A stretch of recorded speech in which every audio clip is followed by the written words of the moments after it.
everyone. Welcome back to English Pod. My name is Marco. And my name is Catherine. Welcome back, everyone. So what are we talking about today, Marco? We are going to the flower shop.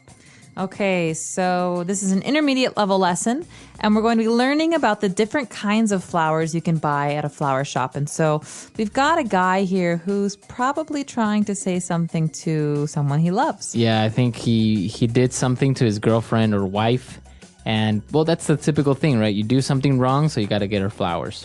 And that's why women are often very nervous when their husband or boyfriend gives them flowers, because she's thinking, what did he do wrong? All right, so let's listen to the dialogue and we'll be back soon.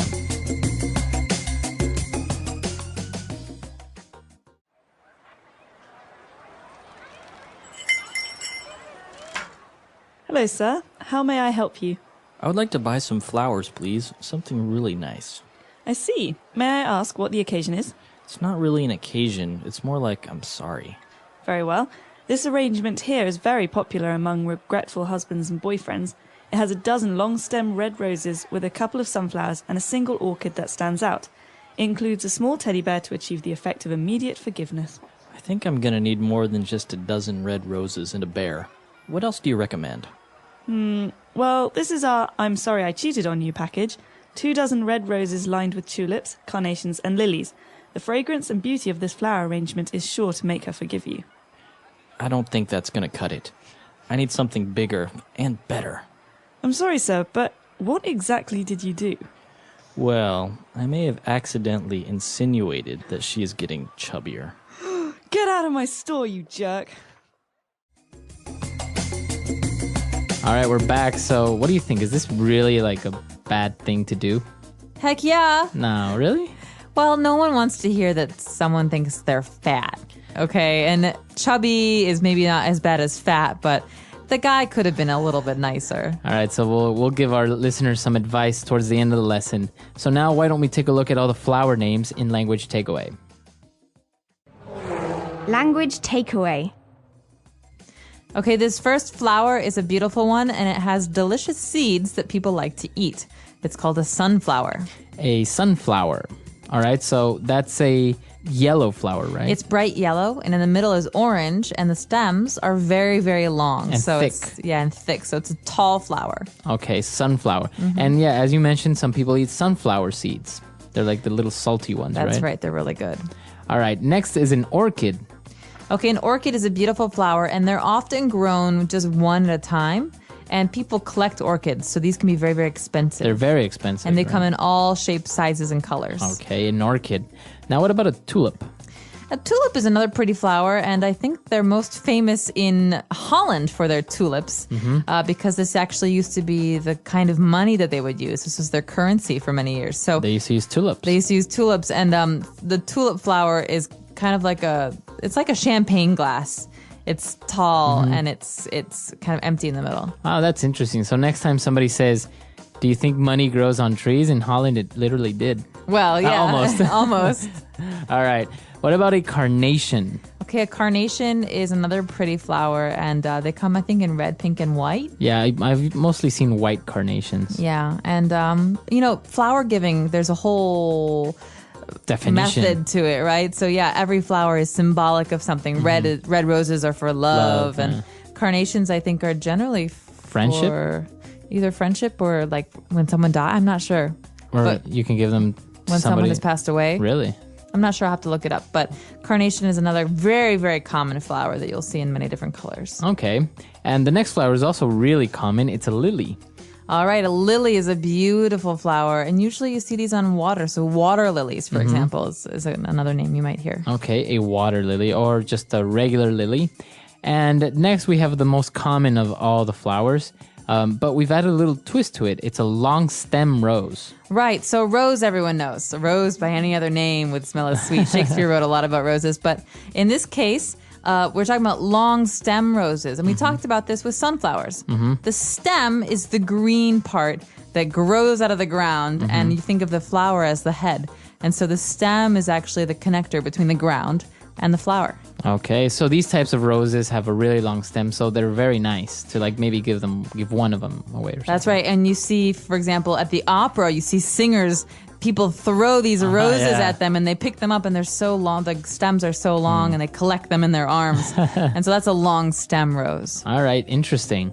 Okay, why don't we listen to our dialogue for the second time? Let's keep a lookout for these flower names and their pronunciation, and we'll come back in a little bit.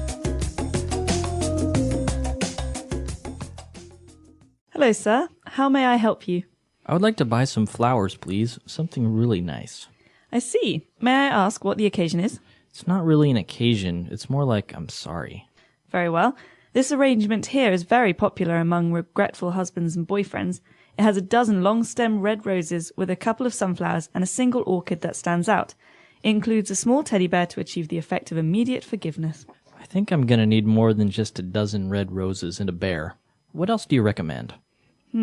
Well, this is our I'm sorry I cheated on you package. 2 dozen red roses lined with tulips, carnations and lilies. The fragrance and beauty of this flower arrangement is sure to make her forgive you. I don't think that's gonna cut it. I need something bigger and better. I'm sorry, sir, but what exactly did you do? Well, I may have accidentally insinuated that she is getting chubbier. Get out of my store, you jerk.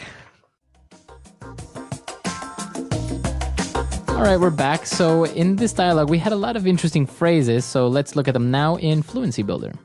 Fluency Builder. A lot of these phrases, Marco, have to do with, well, what the guy did wrong in Right. today's dialogue. And so the first one is to cheat on.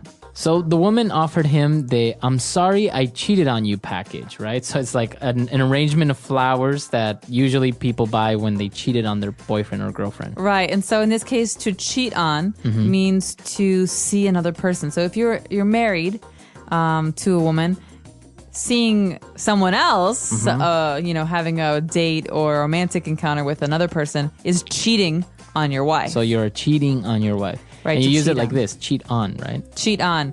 So he cheated on her, or they were both cheating on each other. Okay. So to cheat on, not a Cheat good on. thing. Not a good thing. All right. So he was explaining to her that wasn't enough. The arrangement wasn't enough. And he said, I don't think that's going to cut it. Well, okay. You've probably heard the word cut before, but in Right. this case, Marco, we're talking about to be able to cut it. So that's not going to cut it, or it's not going to cut it. It's not going to be enough. Exactly. So that's not quite what I'm looking for. It's not enough. He wants bigger and better. He wants more. And so, for example, we could say, you know what?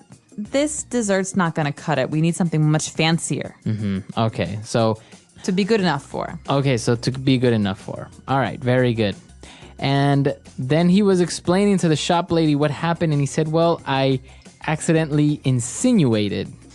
Okay, to insinuate is to suggest. So I could say, hey, you're really chubby. That's not an insinuation, Right. that's a statement. But I could say, well, you're looking a little bit round at the sides. That's an insinuation because I'm suggesting without saying something. Right, so you're saying something indirectly, right? Exactly.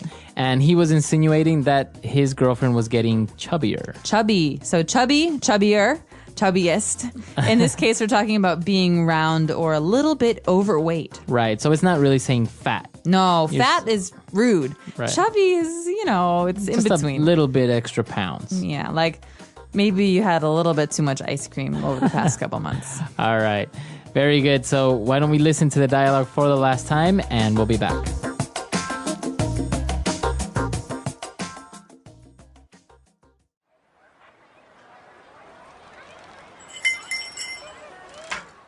Hello, sir. How may I help you? I would like to buy some flowers, please. Something really nice. I see. May I ask what the occasion is? It's not really an occasion. It's more like I'm sorry. Very well. This arrangement here is very popular among regretful husbands and boyfriends. It has a dozen long-stem red roses with a couple of sunflowers and a single orchid that stands out. It includes a small teddy bear to achieve the effect of immediate forgiveness. I think I'm gonna need more than just a dozen red roses and a bear. What else do you recommend? Well, this is our I'm sorry I cheated on you package. 2 dozen red roses lined with tulips, carnations and lilies. The fragrance and beauty of this flower arrangement is sure to make her forgive you. I don't think that's gonna cut it. I need something bigger and better. I'm sorry, sir, but What exactly did you do? Well, I may have accidentally insinuated that she is getting chubbier. Get out of my store, you jerk.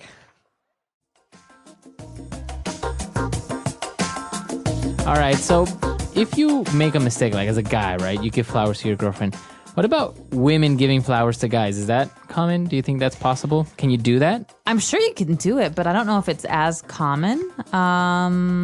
Like, I think as a guy, I wouldn't really feel comfortable receiving flowers. Really? I mean, I would be touched by the gesture and I would be like, oh, that's really sweet. But like a little flowers, it's a little bit too feminine, I think. Generally, I think it's a one-sided thing. So you can get flowers for your mother, or you can get flowers for a friend, or if someone, passed away, you can get flowers for their family. Right. But in a romantic situation, rarely do you get flowers to a guy. So if you want to say I'm sorry to a guy, what do you give him? Season tickets to his favorite football team. That works. Yeah. Or Like a game for his PlayStation. a game or for his something. PlayStation, or offer him a new coat of paint on his car. I don't know. Have you never given a gift to somebody, like saying I'm sorry? No, No, you don't make mistakes. I like to use my words. That's good. Yeah, this is kind of interesting. Why do we do this though? Why do we give gifts to people as a token or as a demonstration of our regretfulness? Well, can I get personal for a second? I just was thinking about this in terms of engagement. So why do people give a ring when they get engaged? So it's I like think it's symbolic. because people like things that glitter. It's like distract the woman and she'll say yes. And so it's the similar thing with flowers and forgiveness. You say, oh gosh, these flowers are so beautiful. Oh, of course I forgive you. Oh, they're so pretty and they smell so, it's just like, it's like distraction from the matter at hand. Right. Oh, maybe that's it. I don't know. If you disagree with me, please It was a very write us. wise man who invented this. Absolutely. All right. So if you have any questions, doubts, or comments, please come to our website, englishpod.com, and we'll see you guys there. Bye, everyone. Bye.